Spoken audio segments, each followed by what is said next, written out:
నమః. ఇంతమంది మాట్లాడిన తర్వాత నేను మాట్లాడాలంటే ఎట్లా ఉందంటే సమీర్ ఘనపాటి గారు అమ్మాయి నాయి అన్నట్టుంటుంది. నేను కూడా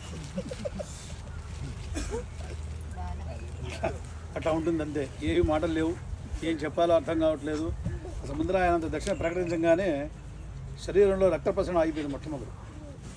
అది కలగడానికి మీరు కృతులు చేసేవాళ్ళు కనుక ఆగిపోయింది ముందర అసలు రక్త ప్రసరణ. అది రక్త ప్రసరణ జరగడానికి కొంచెం సమయం పట్టింది ముందర అసలు చేరుకోవడానికి.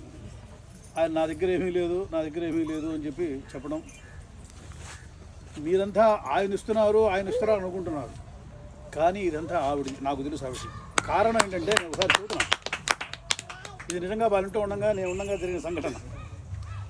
ఏదో చైనా అనుకో వాజ్పేయి అనుకో, నేను మొత్తానికి ఆ 3 కృతుల్లో నేను ముక్తిలో ఏదో సుబ్రహ్మణ్య ఆహ్వానం చేశాను, చైనా వాజ్పేయి ప్రసంగంలో బ్రహ్మత్వం చేస్తున్నాగా ఏదో ఇట్లా తక్కువైంది వాళ్ళకి మాత్రం తక్కువ ఇవ్వడానికి వీళ్ళు లేదు ఋతుక్కిలకి అనే నిర్మోహపడంగా చెప్పడం నాకు తెలుసు.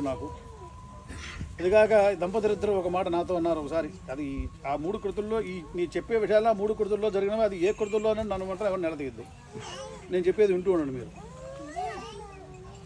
మాకు నువ్వే మా పిల్లవాడు అని చెప్పారు ఒక్క మాట నాకు వాళ్ళిద్దరు. మాకు మగ పిల్లలు లేరు, నువ్వే మా పిల్లవాడివి అనే మాట ఉదాహరించారు నన్ను. సరే తర్వాత యువతాల మాటలు ఇవన్నీ సరే.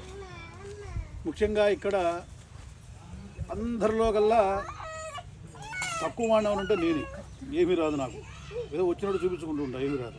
వయసులో మాత్రం వయసులో మాత్రం చాలా పెద్దవాడిని, ఉన్నవాళ్ళ యజమానంతో సహా నేను పెద్దవాడిని. ఆయన నాకన్నా వరసలో పెద్దవాడు కానంటే వయసులో చిన్నవాడు ఆయన యజమాని.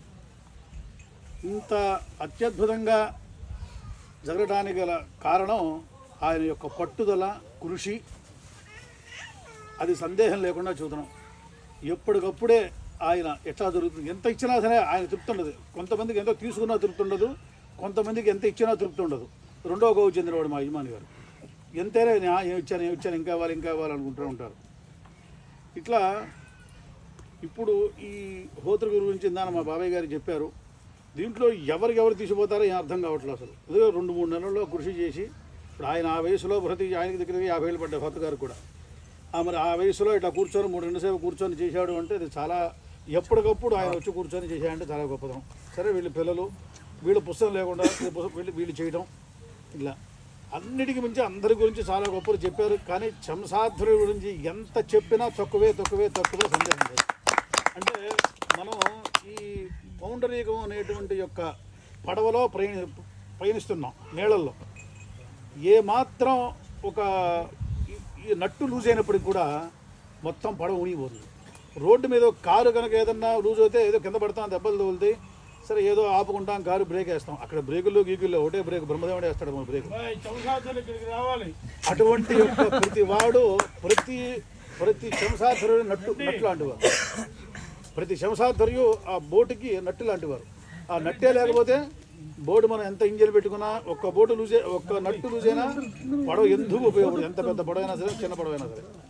అట్లా వీళ్ళు ఎంత ఇది చేస్తూ, అన్నిటికీ మించిన మా గోపాల ఘనపాటి గారు ఆయన అన్నాడు, శివాయ విష్ణురూపాయ శివరూపాయ విష్ణువైన. అయినప్పటికీ కూడా శివరాత్రి రోజు నారాయణ స్మరణ చేయం, శివుడినే స్మరిస్తాం. వైకుంఠ ఏకాదశి రోజున ఎంత శివభక్తులైనా నారాయణ అంటాడు, తప్పదు వాడి కర్మది, అట్లా అనాల్సిందే. అట్లాగే చాలా ఆయనకి పొద్దు నేను చెప్పాను, మళ్ళీ చూద్దాం సభాముఖతగా. ఈ యాగం ఈయన 5 రూపాయలు ఇస్తామంటే 5 రూపాయలు ఇద్దామంటే ఆయన 10 రూపాయలు ఇద్దామని. ఇది ఎట్లా ఉందంటే ఆయన 10 రూపాయలు ఇద్దామంటే ఈయన 15 రూపాయలు ఇద్దామని, ఈయన 15 అంటే ఆయన 20. ఇట్లా పెంచుకుంటూ పోయి వాళ్ళు చిన్నప్పుడు కథ ఉండేది, పిల్లి కొట్టుకొని కోతి లాక్కుపోయింది రొట్టె ముక్కల్లే. వాళ్ళిద్దరూ ఇట్లా మాట మనకు లాభం వచ్చింది. ముందర ఋతువులందరికీ కూడా చాలా అత్యద్భుతమైన లాభం వచ్చింది. ఇది ఎవరు కనీసం దగ్గర కూడా, ఈ దక్షిణ దగ్గర కూడా జరగడం అసంభవం నాకు అనిపిస్తోంది. ఈ దక్షిణ్ణి ఇది సామాన్య దక్షిణ, ఇది దగ్గర కూడా జరగలేదు. ఏదో అంటుకోవడం సరే వదిలేసేయండి. ఆ దగ్గరికి కనీసం దరిదాపుల్లో రావడానికి కూడా ఎవడు సాహసం చేయలేడు. అట్లాగే ఈ కృతువు ప్రతి ఋత్విక్ కూడా నేను తప్పిస్తా అంటే నేను మా యాగం అనుకున్నా కానీ క్రియలో నేనేమి చేయలే. నేను కూర్చున్నాను, పడుకున్నాను, ఏదో సమయానికి వస్తే తిన్నాను, హాయిగా శుభ్రతగా చేశాను. కానీ ప్రతి ఋత్విక్కు ఎంతంత పని చేశారంటే, సామవేదులేంటి, హోత్రుగులేంటి, అందరూ మా జగన్నాథ స్వామి గారి దగ్గర నుంచి అందరూ కూడా ఇష్టకలు మోసి, అయ్యా మా ఓపిక లేదంటే ఆయన ఏం చేయగలరు? ఆయన అయ్యా మీకు చచ్చినా సరే ఇష్టకలు పోయిన అండగా ఆయన అంత క్రోధ స్వభావం లేదుగా. అందువల్ల ప్రతి వాళ్ళు కూడా అరుణాచలం అమ్మాయి వాళ్ళు సృష్టిలో అంటే ఆయనకి విఘ్నేశ్కి కాలు దెబ్బ తగిలి ఆయన కూడా ఇసుక మోసారు. కాలు ఆ గుడ్డ కట్టుకొని ఆయనకి 2-3 నెలలు బ్రహ్మాండమైన యాక్సిడెంట్ అయింది ఆయనకి. అయినప్పుడు కూడా కాలు గుడ్డ కట్టుకొని ఆయన చేశారు. అన్నిటికన్నా మించింది అక్కడ ఆడవాళ్ళు పడ్డ శ్రమ సామాన్యమైన శ్రమ కాదు. ఇది ఎవరికి వాళ్ళు ఇప్పుడు దీంట్లో ఎవరు శ్రమపడ్డారు, ఎవరు శ్రమపడలేదు అంటే ఎవరు చెప్పారు? ఈ 5 వేలలో ఏ వేలు కావాలంటే ఏం చేద్దాం సమాధానం? మనం ఇన్ని వేళ్ళు కావాల్సిందే మనకు. మా చెల్లెళ్ళు కానీ చిరంజీవి సౌభాగ్యులైన మా చెల్లెళ్ళు కానివ్వండి, అవతల మా మరదలైనటువంటి బ్రహ్మరాంబ కానివ్వండి, మా రాంబాబు నేను మొట్టమొదటి మా ఇద్దరికి వరుస ఏంటంటే అన్నదమ్ముల వరుస. మాది మొట్టమొదటి వరుస అంటే చాలా ఏళ్ళ క్రితం వరుస. అది చిన్నప్పటి నుంచే అన్నయ్య, నేను వాడిని అన్నయ్య, వాడు నన్ను అన్నయ్య అనే అలవాటు. అలాగే మా వదిన గారు, అలాగే వాడు రాంబాబు, ఎలా నీకేమైనా కావాలా, ఎవరన్నా అక్కడ వస్తే బాత్రూమ్కి వెళ్ళా వచ్చినా సరే ఏమైనా తాగుతారా, ఏమైనా తింటారా, ఇదే వాడికి స్మరణ. వాడు నిద్ర కూడా లేపు ఇంటికి వెళ్తే నిద్రలోచి ఏమైనా తింటారా అడిగేట్టున్నాడు చూడండి, అట్లా స్మరణ.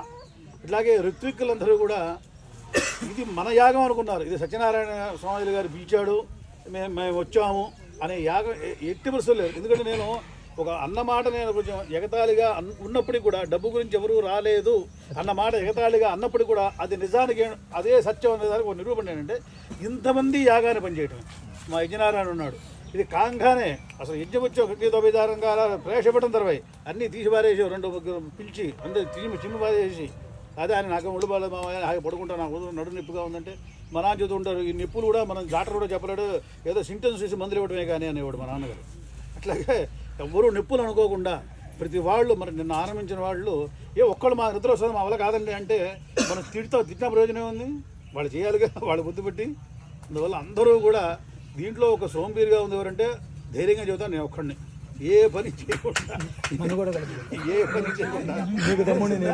ఏ ఉన్నమాట నేను ఒక్కడినే. ఇట్లా ఎవరు చూసినా మా బాబు గారు కానీ ఇట్లాగే ఆడవాళ్ళలో కూడా అర్ధరాత్రి పుట్టిన అపరాత్రి వెళ్ళిన ఒక విసుగు కానీ ఒక టైట్నెస్ కానీ అవన్నీ ఉంటాయి. కానీ అవన్నీ ఏమీ కనిపించుకోకుండా వాళ్ళు అట్లా మెయింటైన్ చేసి అందరినీ కూడా చాలా ఎంతో మర్యాదగా వాళ్ళు కూడా వీళ్ళంతా మన తోబుట్టువులు అంటే మన కూడబుట్టిన వాళ్ళు అనేటువంటి యొక్క భావంతో వాళ్ళు వచ్చిన వాళ్ళు కూడా అట్లా ఉంటూ అంటే పరస్పరం ఒక తల్లి బిడ్డల్లాగా అతిక్కులు వాళ్ళు అట్లా మెలిసి మేము అందరం కూడా ఉన్నాము. యథార్థం కూడా అంతే. ఎవరో కాదు మా చెల్లెళ్ళే వాళ్ళు ఎవరో కాదు. ఇట్లాగా అమ్మాయి ఉందంటే మా దత్తాత్రేయ గురించి చెప్పాలంటే అది ఎవరి తరం ఎవరి సాధ్యమో కాదు. వాడు ఎప్పుడు పడుకుంటున్నాడో తెలియట్లేదు, ఎప్పుడు లేస్తున్నాడో అర్థం కావట్లేదు. వాడి విధంగా సంపుటంలో పెట్టే లింగం వల్లే ఉన్నాడు వాడు. అట్లా పెడితే లింగం అట్లాగే ఉంటుంది. మనం ఎప్పుడు చూసి ఏదో పని చేస్తూనే ఉంటాడు, మళ్ళీ రాత్రి అదే పని చేస్తూ ఉంటాడు. అట్లాగే వాడు అట్లాగే సంచరిస్తున్నాడు. అంటే ఇట్లా ఎవరి గురించి చదువుతా ఉన్నప్పుడు కూడా చాలా దేదీప్యమానంగా చాలా గొప్పగా ఇది జరిగింది.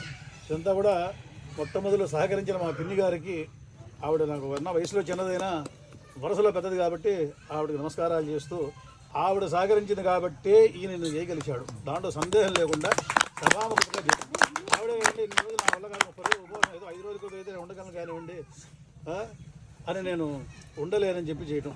అలాగే మా కుటుంబంలో మళ్ళీ మా పై తరంలో త్రికాండ శ్రోతైనటువంటి మా చిరంజీవి సుబ్రహ్మణ్యం, వాడు అంతే. వాడు చిన్నపిల్ల నేను అనుకున్న మొదట్లో వీళ్ళు పెట్టాడు, వీళ్ళు టైంకి వస్తాడా ఏమిటా నేను మనసులో భయపడ్డమాట యథార్థం చూద్దాను ఇప్పుడు సభాముఖంగా.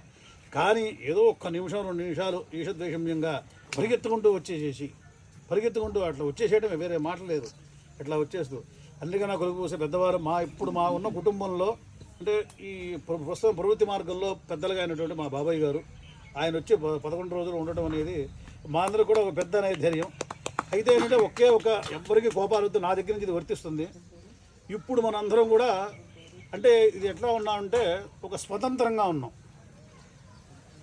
పోయిన క్రతువుల మీదట ఇది కొంచెం స్వతంత్రంగా ఉన్నాం అనిపించింది నా వరకు. నాకు చూతున్నా ఇది మీరు ఎవరికి కోపం వద్దు, స్వతంత్రంగా లేకుండా కొంచెం భయంగా ఉండి పైకృతులు చూసినప్పుడు అందరం కూడా ఉందాం. నా దగ్గర నుంచి కూడా వర్తిస్తుంది, ఒకళ్ళు అనట్లేదు. నేను ఇది అందరం భయంగా చేసుకుందాం. స్వతంత్రం వేరు, భయం వేరు. స్వతంత్రంగా ఉన్నాం, స్వతంత్రంగా అంటే భేపరవా లేము. మళ్ళీ భేపరవా వేరు, మళ్ళీ బాబాయ్ నేను రాను అనేది భేపరవా. స్వతంత్రం అనేది మనం ఎప్పుడు చేసినా కానీ మన పని మనం పూర్తి చేసుకోవడం అనేది స్వతంత్రం.